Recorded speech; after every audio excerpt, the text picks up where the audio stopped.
এই কাহিনীর সমস্ত চরিত্র এবং ঘটনা সম্পূর্ণ কাল্পনিক। বাস্তবে জীবিত বা মৃত কোনো ব্যক্তি অথবা কোনো ঘটনার সাথে এর মিল থাকলে তা সম্পূর্ণ অনিচ্ছাকৃত এবং কাকতালীয়। ব্যবহৃত অপ্রাকৃত এবং অলৌকিক ঘটনাক্রম পরিবেশনার উপক্রম মাত্র।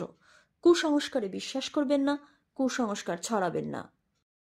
নমস্কার, আপনারা শুনছেন 221B হ্যারিসন রোড, বাংলার ভূত বাংলার ভয়, উল্টো পাল্টা গল্প নয়। আজ আপনারা শুনবেন পল্লব ঘোষের লেখা গ্রাম বাংলার ভূতের গল্প ডাঙ্গুলির ত্রাস দ্বিতীয় পর্ব, মাঝরাতে হেদর বনে।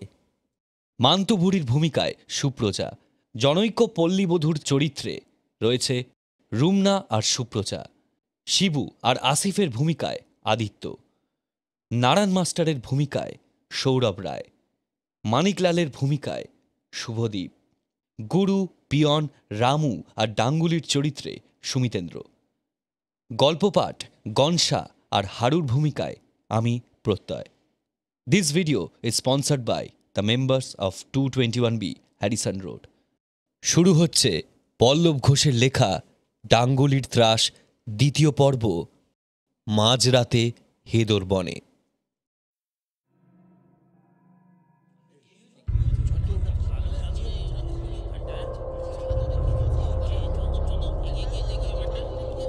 কালো চাদরে ঢাকা দুটো দেহ পরদিন আবিষ্কার হলো হেদর বনের পাশের মাঠের ওপর।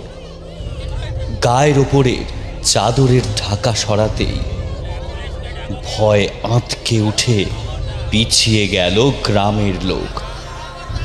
দুটো শরীর রক্তে মাখামাখি,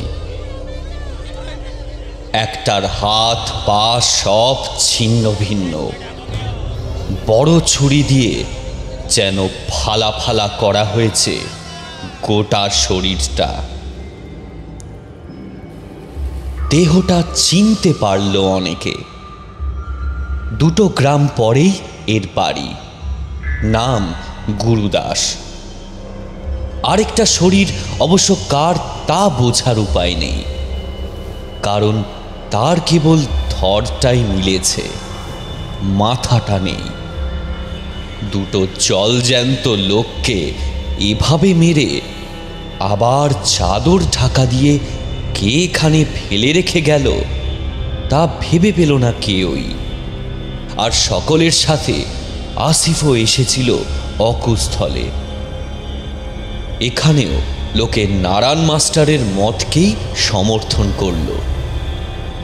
এ কাজ কোনো মানুষের না, সাক্ষাৎ পিশাচের। হেদর বনের পিশাচ ডাঙ্গুলি।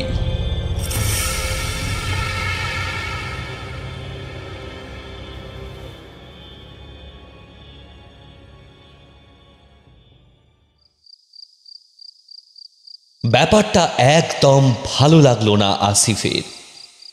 কি যে সব হচ্ছে এই গ্রামেতে? কে এই ডাঙ্গুলি? কোথাকার পিশাচ সে? আর কেন এসব করছে?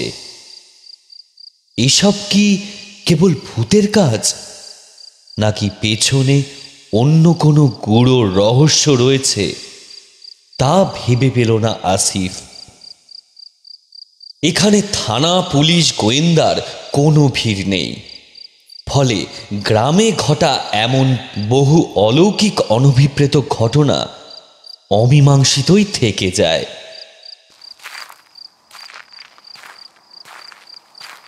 বাড়ির পথ ধরল আসিফ আর নারায়ণ মাস্টার। কৌতূহলটা চেপে রাখতে না পেরে আসিফ বলেই ফেলল, আচ্ছা, বলছি ওদের ওভাবে খুন করলো কে? ডাঙ্গুলি। কেন?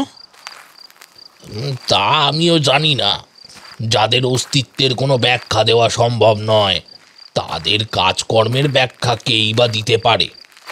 তবে ওই হেদর বন অভিশপ্ত, ওখানে কোনো সভ্য মানুষের পা পড়া যে নিষেধ। ওখানে যে যায় সে আর ফিরে আসে না। কে এই ডাঙ্গুলি আপনি জানেন? মাস্টার অপলক দৃষ্টিতে কিছুক্ষণ তাকিয়ে রইলেন আসিফের দিকে। তারপর অন্যদিকে মুখ ঘুরিয়ে একটা দীর্ঘশ্বাস ফেলে বললেন, এ তাদের আরাধ্য, তাদের অন্যায়ের বিরুদ্ধে লড়াই করার অদ্বিতীয় শক্তি। পিশাচ সাধনায় তুষ্ট আদিম অরণ্যবাসীদের কাছে ত্রাসের একচ্ছত্র সম্রাট ডাঙ্গুলি। আদিম অরণ্যবাসীদের আরাধ্য দেবতা? দেবতা কি দৈত্য বা দানব তা আমার জানা নেই, তবে সে মহাশক্তিধর। সে নমুনা তুমি তো দেখতেই পেলে। ডাঙ্গুলিকে ঘাটাতে নেই, তাতে মৃত্যু ছাড়া আর কিছুই পাওনা হয় না। আসিফের মনে ধীরে ধীরে জমে উঠেছে হাজারটা প্রশ্ন। সে বলল, কিন্তু ডাঙ্গুলি এখানে এলো কিভাবে? নারায়ণ মাস্টার বললেন, ডাঙ্গুলি আসেনি, আমরা এসেছি তার জায়গায়। ওই সব মহাশক্তিধর অপার্থিব জীবেরা যুগ যুগ ধরে রয়েছে এই পৃথিবীর বুকে। তাদের ক্ষয় নেই, নাশ নেই, তারা কেবল সুপ্ত থাকে। ডাঙ্গুলিও ঠিক সেইভাবেই ছিল, তবে তবে একটা ইতিহাস আছে বটে। আমার অবশ্য সে কথা শোনা, কতটা সত্যি বা মিথ্যে আমি কখনো যাচাই করে দেখিনি। কি ইতিহাস মাস্টার খুড়ো? আমাকে বলুন না, আমি সত্যি জানতে চাই। তুমি এ যুগের ছেলে, এইসব বিশ্বাস করবে না হে। আসিফ এবার বিরক্ত হয়েই বলল, আহা, যেখানে চোখের সামনে এতগুলো লোক এভাবে খুন হচ্ছে, সেখানে বিশ্বাস অবিশ্বাসের প্রশ্নটা অবান্তর মাস্টার খুড়ো। আপনি বলুন আমাকে আসল ঘটনাটা কি, আমি জানতে চাই। নারায়ণ মাস্টার বলতে থাকে,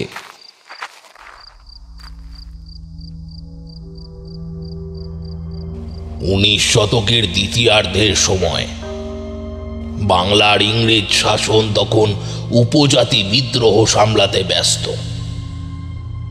বিশেষ করে বাংলার এই দক্ষিণ পশ্চিমাংশে তা আরো তীব্রতর হয়েছিল।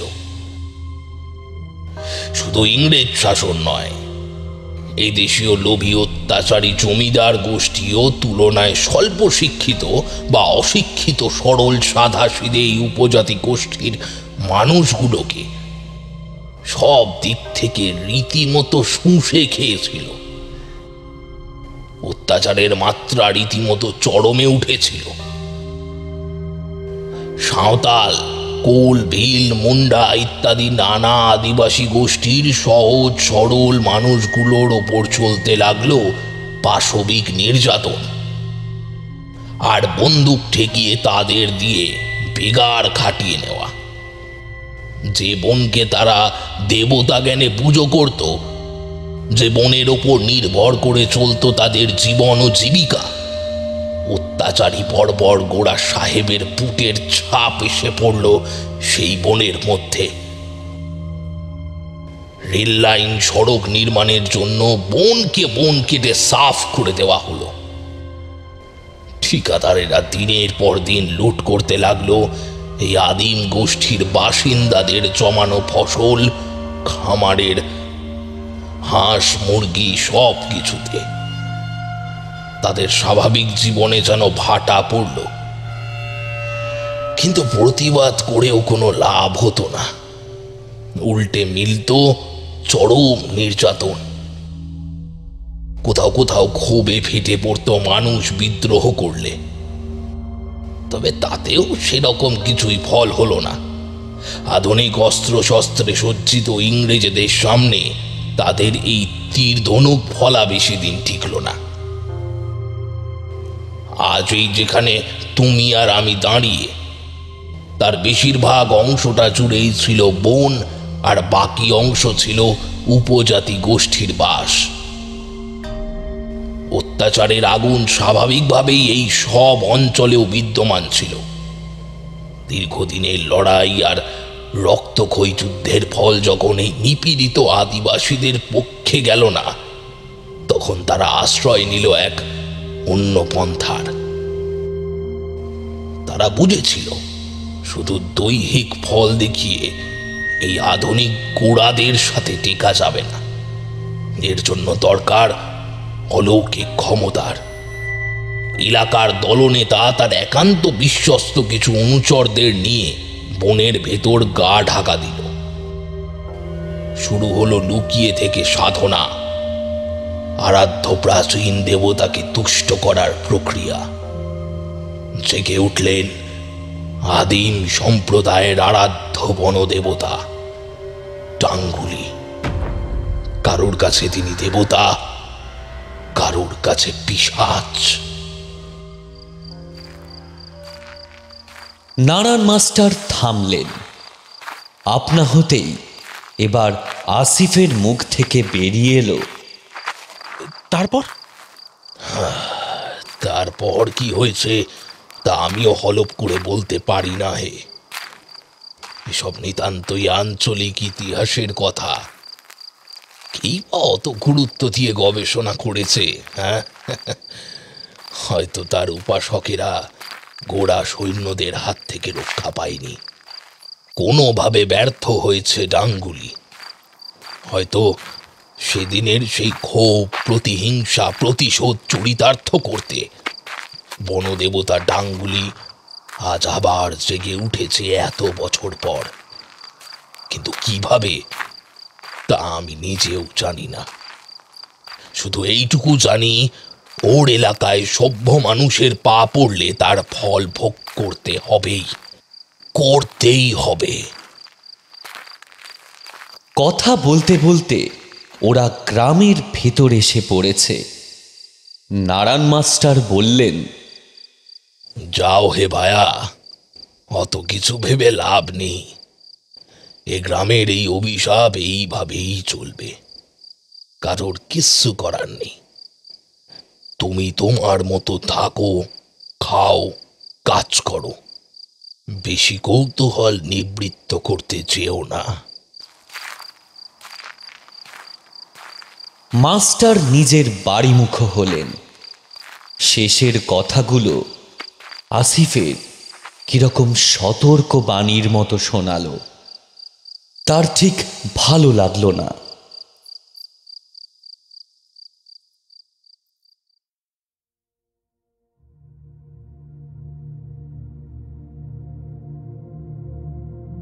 এ ঘটনার পর বেশ কয়েকদিন নির্বিঘ্নেই কাটল। গ্রামের লোকজন আবারও সুস্থ মস্তিষ্কে যে যার কাজে মন দিতে লাগলো। আসিফেরও এখন অফিসে কাজের চাপ আছে। রোজ রোজ গাদা গাদা চিঠি জমা পড়ছে। সব ঠিকঠাক হিসেব করে ব্যবস্থা করতে করতে তার প্রায় সন্ধ্যা গড়িয়ে যায়।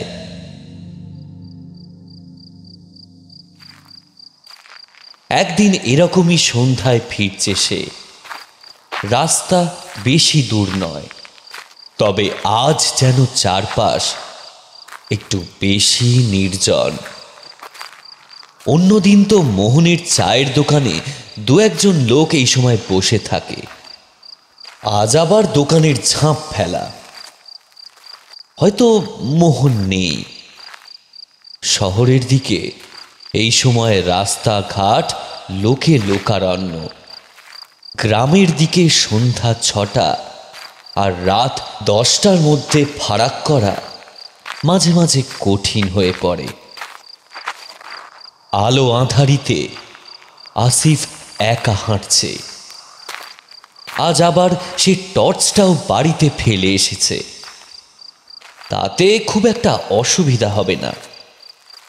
রাস্তাঘাট এতদিনে তার চেনা হয়ে গেছে। আশেপাশের দু একটা বাড়ির ভেতর আলো জ্বলছে বোঝা যায়। বন্ধ জানালা দরজার ফাঁক দিয়ে তার ঠিকরে বাইরে এসে যেন মানুষজনের উপস্থিতি জানান দিচ্ছে। আসিফ হাঁটতে হাঁটতে নারায়ণ মাস্টারের বাড়ির কাছাকাছি চলে এসেছে। মাস্টারের বাড়ির দোরগোড়ায় একটা হ্যাজাক হ্যারিকেন ঝোলানো। আচমকা সেই আলোয় আসিফ দেখল আপাত মস্তক কালো চাদরে ঢাকা একটা লোক ঘরের ভেতর থেকে বেরিয়ে এসে শুরুত করে বাড়ির পিছনে অন্ধকারে মিলিয়ে গেল। ঘটনাটা এমন কিছু ভীতিপ্রদ নয়, তবে আচমকা এরকম একটা অনভিপ্রেত দৃশ্য দেখে আসিফের বুকটা একটু যেন ছ্যাঁত করে উঠল। কে ওটা? এখন তো গায়ে চাদর ঢাকা দেওয়ার মতো ঠান্ডা নয়, তবে চোর নাকি? কিন্তু কয়েক সেকেন্ডের জন্য লোকটার চলে যাওয়াটা নজরে এসেছিল আসিফের। তাতেই তার মনে হলো লোকটার ভাবভঙ্গি তার চেনা। মাস্টার খুড়ো। কিন্তু নিজের বাড়িতে মাস্টার খুড়ো এভাবে যাওয়া আসা করবেন কেন?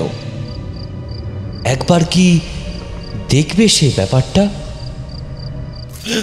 এমন সময় রাস্তার পাশের ঝোপ থেকে ভেসে আসা একটা ছুঁচোর কিচকিচ ডাক আসিফের সে ভাবনায় ছেদ ঘটালো।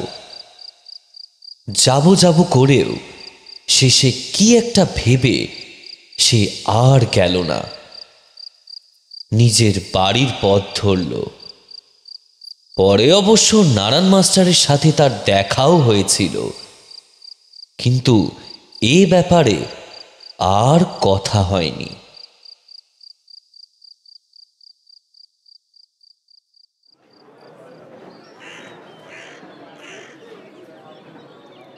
একদিন অফিসে বসে আসিফ কাগজ দেখছিল। পিয়ন এসে একটা চিঠি আসিফের হাতে দিল। আসিফ বলল, কি হে, এখন আবার কার চিঠি এলো? পিয়ন স্থানীয় লোক। সে বলল, মাস্টার, ওটাই গাঁয়ের নারায়ণ ভট্টাচার্যের চিঠি। নারায়ণ ভট্টাচার্যের মানে ওই নারায়ণ মাস্টারের নাকি? আগে হ্যাঁ, ওনার মেয়ের বাড়ি থেকে এনেছে হয়তো, তাই তা বলছিলাম কি, আমার তো আজ আর ওই লাইনে চিঠি নেই। আপনি তো বাড়ি যাবেন, যাওয়ার পথে এটা যদি দিয়ে দেন, নয়তো আবার একটা চিঠির জন্য আমায় সাইকেল ঘোরাতে হবে। একটু দেখেন না। বেশ বেশ, ঠিক আছে, অত ভাবতে হবে না, আমি দেখছি। তুমি বাকিগুলো ক্লিয়ার করো তুমি। আসিফ অফিসের কাজ শেষ করে ধন্যবাদ। মাগরিবের নামাজ আদায় করে বাড়ির পথ ধরল। নারায়ণ মাস্টারের চিঠি তার সাথেই আছে। দেখা যাক চিঠিটা দিয়ে আজ একটু না হয় খুড়োর সাথে গল্প করা যাবে। এমনিতেও এমন কিছু সন্ধ্যা হয়নি।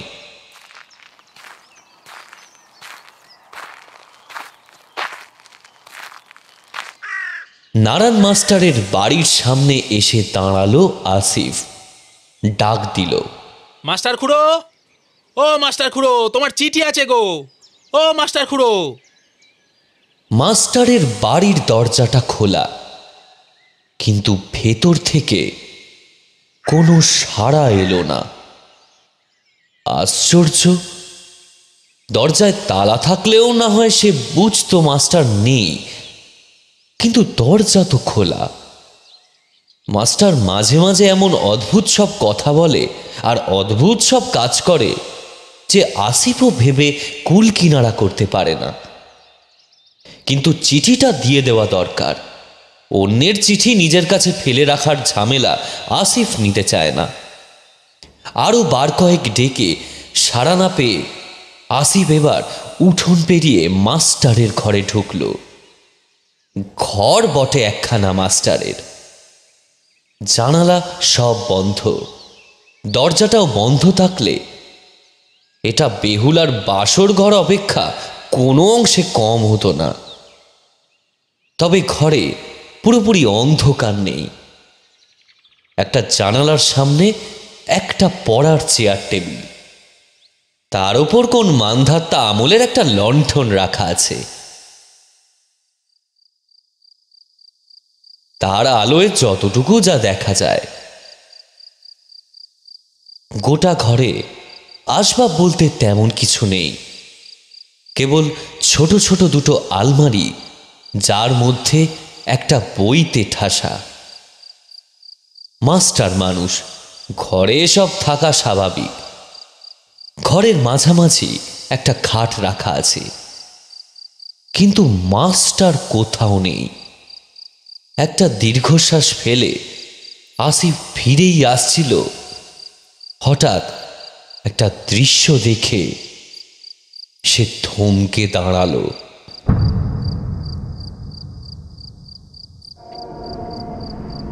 পড়ার যে টেবিলে লণ্ঠন রাখা, তার পাশে লাল কাপড়ে মোড়ানো একটা বহু পুরাতন বই, অনেকটা ওই প্রাচীন যুগের পুঁথির মতো। ওটা কি? একটু কৌতূহল বশতই আসিফ এগিয়ে গেল, ঝুঁকে পড়ে দেখতে লাগলো পুঁথিটা। পুরনো দিনের তা বোঝা যাচ্ছে। বইয়ের ভাষাটাও আসিফের চেনা নয়। তা কি লেখা আছে তার বোধগম্য হলো না। মাস্টার কি সব পড়ে আল্লাহই জানে।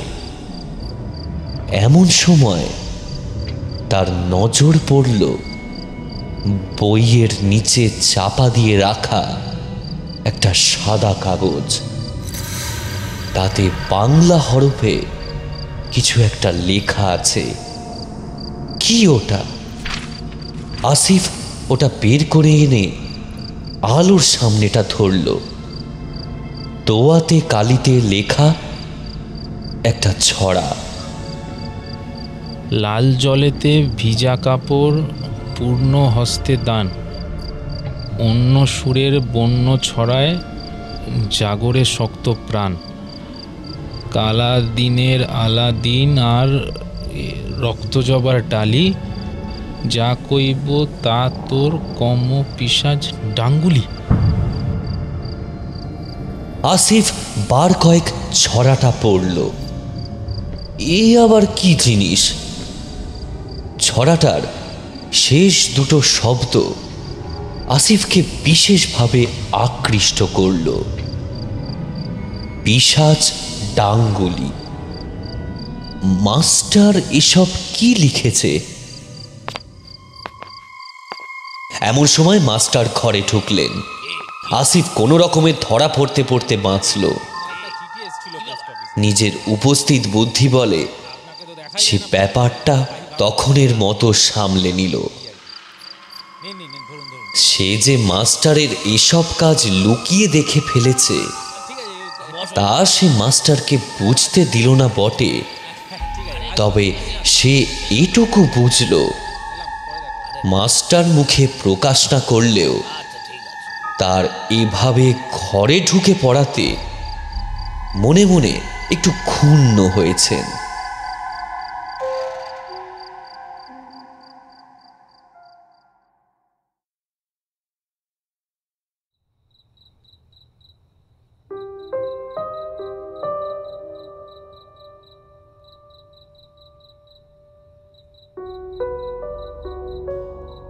আসিফ বাড়ি ফিরে এলো।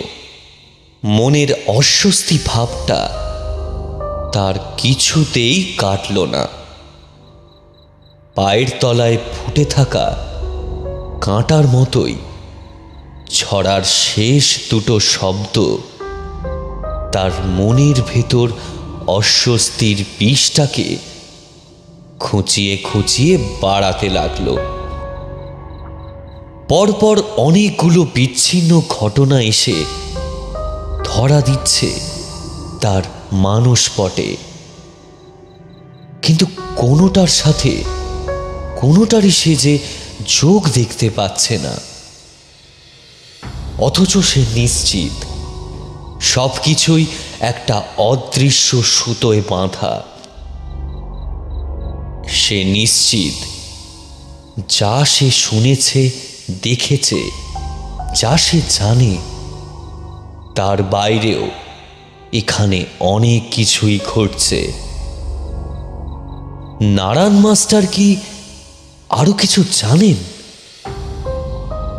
হয়তো তিনি অনেক কিছুই গোপন করছেন, হয়তোবা গ্রামের আর কেউই জানে না। প্রথমটা আসিফ ভেবেছিল নারায়ণ মাস্টারের বিষয়ে আরো কিছু জানবে গ্রামের লোকেদের থেকে, কিন্তু তাতে বিশেষ লাভ হলো না। সেদিনের সেই ঘটনার পর থেকে আসিফ আর নারায়ণ মাস্টার দুজনেই দুজনকে এক অন্যরকম দৃষ্টিতে দেখতে লাগলেন। নারায়ণ মাস্টারের চোখের দৃষ্টি যেন বারবার আসিফকে একটা কথাই মনে করিয়ে দিত। তুমি তোমার মতো থাকো, খাও, কাজ করো, বেশি কৌতূহল নিবৃত্ত করতে যেও না। আর এই কৌতূহল নিবৃত্ত করার নেশাটাই আসিফকে ধীরে ধীরে এতটাই পেয়ে বসল যে তার জীবনের অন্যতম লক্ষ্য হয়ে উঠল নারায়ণ মাস্টার রহস্যের সমাধান করা। কি লুকোচ্ছে মাস্টার? এখন সে নিশ্চিত সেদিন সন্ধ্যায় যাকে সে নারায়ণ মাস্টারের বাড়ি থেকে চাদর ঢাকা দিয়ে বেরোতে দেখেছিল সেটা নারায়ণ মাস্টার নিজেই। নেশাটা এত তীব্রভাবে আসিফকে পেয়ে বসল যে তার সারাদিন আর কোনো কাজে মন লাগতো না। ছুটি হলেই সে গুটি গুটি পায়ে যেত মাস্টারের বাড়ির সামনে, লুকিয়ে লুকিয়ে লক্ষ্য রাখত সেখানে কিছু দেখা যায় কিনা। ব্যাপারটা এমন একটা পর্যায়ে চলে গেল যে দুজন রাস্তায় দুজনের মুখোমুখি হলেও কেউ আর কারুর সাথে ঠিকঠাক কথা বলতেন না।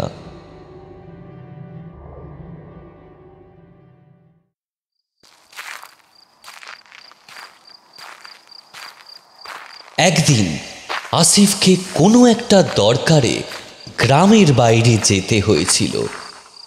ভেবেছিল দিন থাকতে থাকতে সে ফিরে পড়বে, কিন্তু হয়ে ওঠেনি। গ্রামে ঢুকতে অনেক রাত হয়ে গেল। সারাদিনের কাজের চাপ আর ঘোরাঘুরির ক্লান্তিতে শরীরটা ঝিমিয়ে আসছিল আসিফের। কোনো রকমে বাড়ি ফিরতে পারলে সে বাঁচে। কাল রবিবার, টেনে ঘুম দেওয়া যাবে। এসব সাত পাঁচ ভাবতে ভাবতে আসিফ নারায়ণ মাস্টারের বাড়ির সামনেটা এসেছে। এমন সময় একটা দৃশ্য দেখে তার ভাবনা, ক্লান্তি সব কিছু কোথায় যেন কর্পূরের মতো উবে গেল। কালো চাদর ঢাকা একটা লোক ঘরের দরজায় তালা লাগাচ্ছে। হ্যাঁ হ্যাঁ, এ তো মাস্টার, কোনো ভুল নেই। এত রাতে ঘরে চাবি দিয়ে মাস্টার কোথায় যাচ্ছে? আসিফের ভেতর এতদিন ধরে ছটফট করতে থাকা কৌতূহলী সত্তাটা তড়াক করে চাঙ্গা হয়ে উঠল। হাঁটার গতি থামিয়ে দিল আসিফ। নিজেকে অন্ধকারের সাথে মিলিয়ে দেওয়ার চেষ্টা করল যাতে মাস্টার না টের পায়। এদিকে নারায়ণ মাস্টার বেশ সতর্ক পদক্ষেপে নেমে এলেন রাস্তায়। এদিক ওদিক তাকিয়ে একবার দেখে নিলেন কোথাও কেউ আছে কিনা। আসিফ স্পষ্ট বুঝতে পারছে মাস্টারের হাতে কিছু একটা রয়েছে, একটা ব্যাগ জাতীয় কিছু। মাস্টার এবার দ্রুত অথচ সতর্ক পদক্ষেপে এগিয়ে চললেন বাড়ির পিছনের রাস্তাটার দিকে। পেছনে বেশ কিছুটা তফাৎ রেখে তাকে অনুসরণ করতে লাগলো আসিফ। রাতের আঁধারে গোটা গ্রাম যখন চার দেওয়ালে আবদ্ধ, দুজন ভিন্ন মানুষ রাতের আঁধারে গা মিশিয়ে চলেছে নিজেদের ভিন্ন উদ্দেশ্য সাধনে। যদিও গন্তব্য একই, আসিফের মনে প্রশ্ন আর কৌতূহলের ঝড়টা ধীরে ধীরে তীব্র থেকে তীব্রতর হচ্ছে। সেটা আরও এক ধাপ বৃদ্ধি পেল যখন সে দেখল নারায়ণ মাস্টার এসে দাঁড়িয়েছে গ্রাম ছাড়িয়ে ওই অভিশপ্ত হেদর বনের কাছে।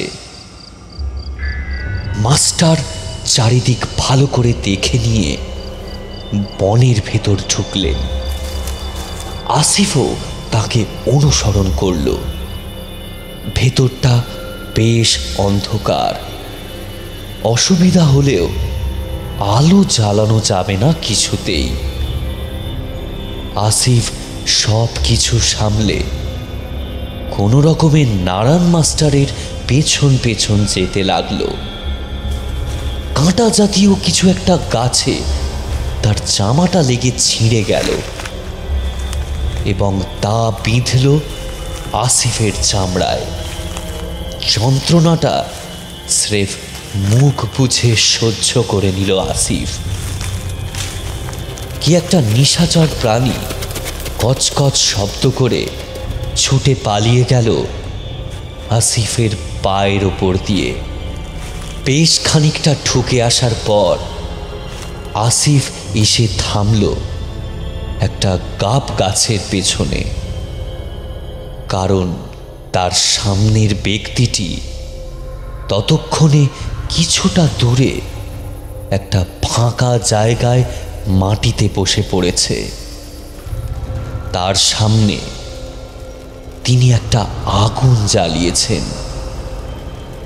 এক ঝটকায় তিনি এবার খুলে দিলেন গায়ের কালো চাদর।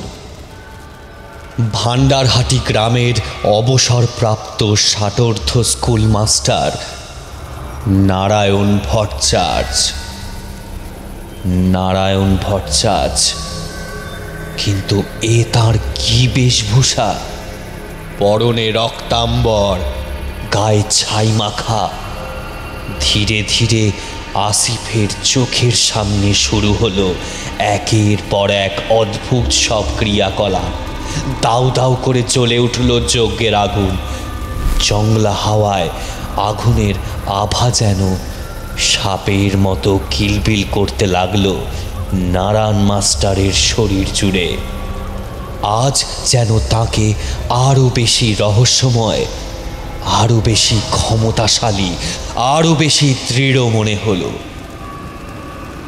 যজ্ঞের আগুনে ঘৃতাহুতি আর গুঁড়ো গুঁড়ো কি সব ছড়িয়ে দিতেই আগুন আরও বীভৎস আকার ধারণ করল, যেন তার লেলিহান শিখা এক্ষুনি গ্রাস করবে সব কিছু। আসিফকে অবাক করে দিয়ে নারায়ণ মাস্টার এবার ব্যাগের ভেতর থেকে বের করে আনলেন পা বাঁধা একটা জ্যান্ত মুরগি। ছটফট করে চিৎকার করে উঠল সেটি, কিন্তু বেশিক্ষণ না। মাস্টারের ধারালো ছোড়া ততক্ষণে তার মাথা ধর থেকে আলাদা করে দিয়েছে।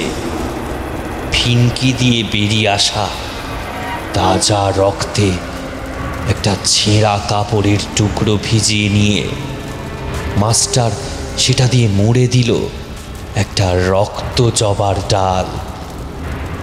তারপর সেটাই ঘি মাখিয়ে মন্ত্র পড়তে পড়তে দান করল যজ্ঞের আগুন।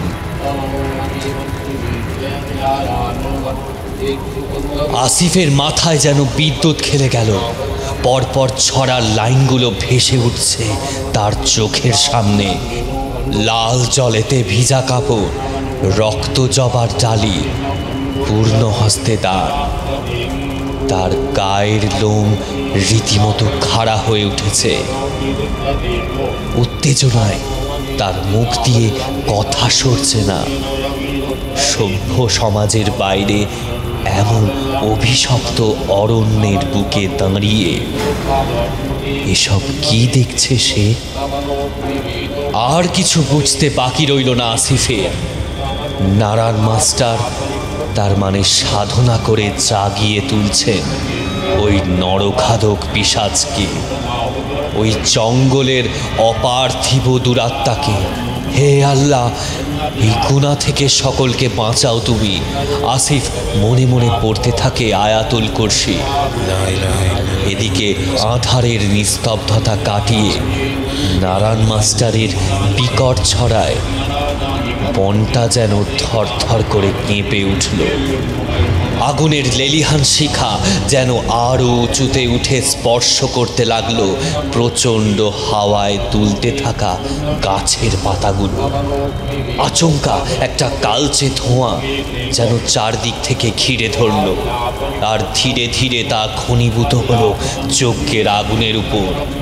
দু হাত দুদিকে প্রসারিত, নারায়ণ মাস্টার চিৎকার করে উঠলেন, জাগো জাগো, হে আদিম অরণ্যের অধিপতি টাঙ্গুলি।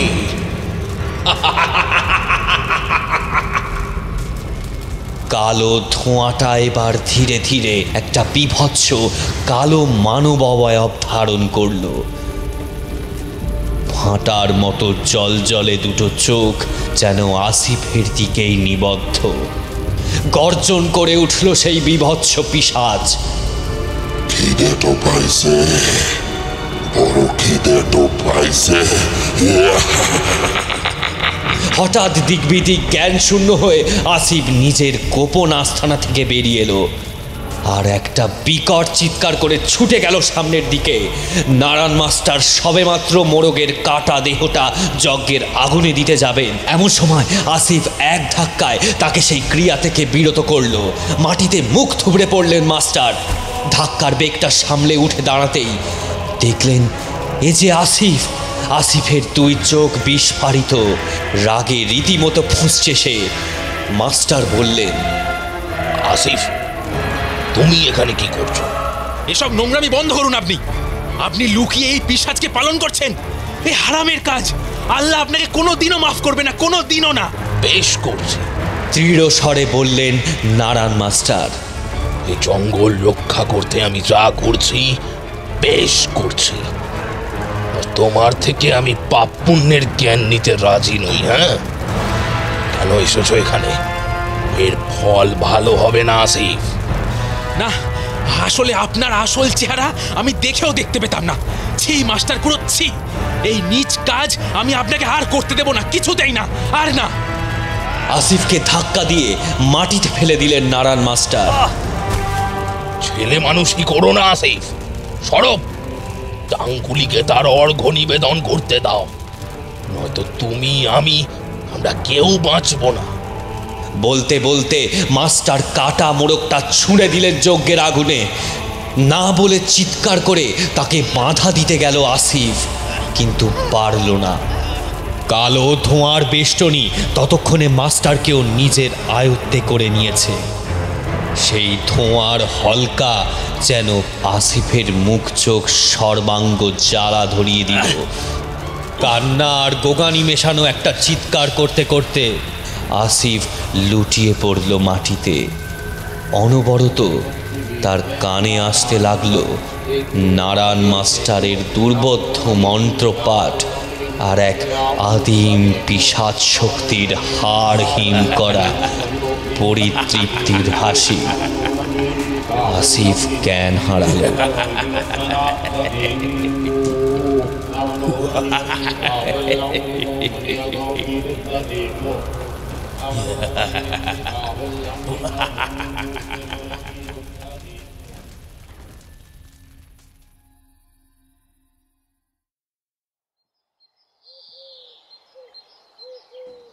জ্ঞান আসতে ধীরে ধীরে চোখ মেলে তাকালো আসিফ। গায়ে হাতে তার অসহ্য ব্যথা, মাথায় ব্যান্ডেজ লাগানো। তার উপর ঝুঁকে পড়েছে বেশ কয়েকটা চেনা মুখ। গ্রামের বিধু ডাক্তার হরেন আর নারায়ণ মাস্টার। চোখ খুলে ভালো করে সে তাকালো। তার নিজের ঘরেই সে শুয়ে রয়েছে। বিধু ডাক্তার স্বস্তির নিঃশ্বাস ফেলে বলল, যাক, জ্ঞান ফিরেছে, আর তেমন ভয় নেই। এখন সম্পূর্ণ বেড রেস্ট, বুঝলে মাস্টার?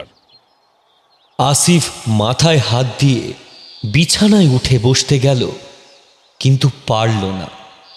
গায়ে অসহ্য ব্যথা। তারপর জড়ানো গলায় বলল, কি কি কি হয়েছে আমার? জবাবটা এলো নারায়ণ মাস্টারের মুখ থেকে। কি আর হবে, বারবার করে বলেছিলাম ওই হেদর বোন ভালো নয় কো, যেও না ওখানে। তা কি বাই উঠলো যে তোমায় ওখানে ছুটতে হলো, তাও একা একা রাতের অন্ধকারে। সকালে চাষির দল দেখলে তুমি রক্তাক্ত অবস্থায় মাঠে পড়ে, জ্ঞান নেই। ঈশ্বর সহায় হয়েছেন, ভাগ্যিস বড় কিছু ক্ষতি হয়নি। রাম রাম রাম রাম রাম রাম রাম। রামু বলল, ভাইয়া তুমি অত ভেবো না, একটু বিশ্রাম করো দেখিনি, এখন সব ঠিক হয়ে যাবে। আসিফের ভেবেও কোনো লাভ নেই। নারায়ণ মাস্টার এসব কি বলছে সে কিছুই বুঝতে পারলে না। সে আবার কখন হেদর বনে গেল? তার যতদূর মনে পড়ে সে অনেক রাত করে কালী বাড়ি ফিরছিল। শরীর খুব ক্লান্ত ছিল। তারপর তো না, আর কিছু মনে পড়ছে না। বেশ কয়েক ঘন্টা সময় যেন কিভাবে তার জীবন থেকে হারিয়ে গেছে আসিফ আর হিসেব পেল না। ঘরে লোকজনের ভিড়, নতুন মাস্টারের কি হয়েছে তা দেখার জন্য। নারায়ণ মাস্টার সকলকে ঘর ফাঁকা করার নির্দেশ দিলেন। আজ রবিবার, ছুটির দিন। রবিবারের নবোদিত রবির কিরণ জানালা দিয়ে এসে পড়েছে আসিফের চোখে মুখে। খুব ক্লান্ত লাগছে তার। বিছানায় মাথা দিয়ে চোখ বুজল আসিফ।